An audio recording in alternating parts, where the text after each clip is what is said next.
The Blackwater Ferry Job is one of the most mysterious and defining events in Red Dead Redemption 2.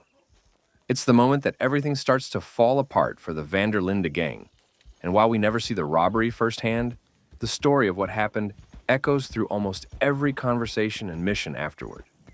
By the time the game begins, the gang is already reeling from its failure, and Dutch's so-called last big score has instead become the beginning of the end. Dutch had promised that the ferry job would be their retirement plan. The rumor was that a fortune in cash and bonds was being transported out of Blackwater on that boat, enough to finally let them leave the outlaw life behind and head somewhere far away, free from the law. Hosea, Arthur, and others were skeptical, warning that Blackwater wasn't the kind of frontier town they could bully or outsmart. It was a booming, modern city, filled with lawmen, citizens, and Pinkertons nearby. Pulling a stunt in a place like that was reckless. But Dutch was stubborn, and his charisma kept the gang in line.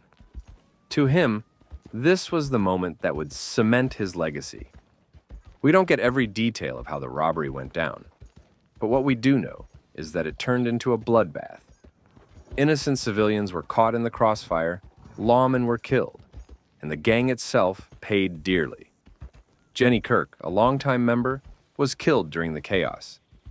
Davy Calander was shot and mortally wounded, only surviving long enough to die while the gang fled into the snowy mountains. These weren't nameless losses. These were friends and companions, part of the family that Dutch claimed to protect. Their deaths weighed heavily on the survivors, and not everyone blamed the law. Some quietly began to blame Dutch. Dutch would later claim they were betrayed, or that something unexpected happened, that the robbery was sabotaged, or the law knew about it in advance.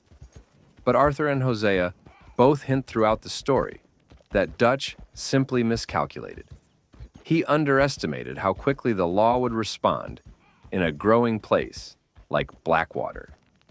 Worse, when things started to go wrong, instead of cutting his losses, Dutch doubled down. He refused to admit failure, and that refusal left more bodies in its wake. The consequences were enormous. The ferry job didn't just fail, it branded the entire gang as enemies of Blackwater. They could never return there again. The Pinkertons immediately took charge of hunting them down, fueled by the outrage of civilians gunned down in the robbery. From that point onward, the gang was no longer living outside the reach of society. They were being chased, hounded across states, with their every move scrutinized. That sense of freedom that Dutch always preached about was gone. The haunting part of the Blackwater Ferry Job is how it lingers over the gang's story. Every time Arthur reflects on Dutch's choices, every moment where the gang grows more divided, it all traces back to that night. It wasn't just a failed robbery. It was a turning point.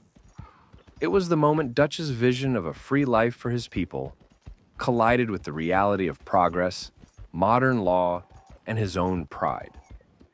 The dream of one last score didn't give them a future. It condemned them to a slow, painful downfall. And that's why the ferry job is so important in the lore of Red Dead Redemption 2. Even though we never see it, its shadow is everywhere. In the gang's mistrust, in Dutch's increasingly desperate promises, and in Arthur's growing doubt. Blackwater wasn't just the place they were banned from. It was the graveyard of Dutch's legend, and the beginning of the gang's inevitable end.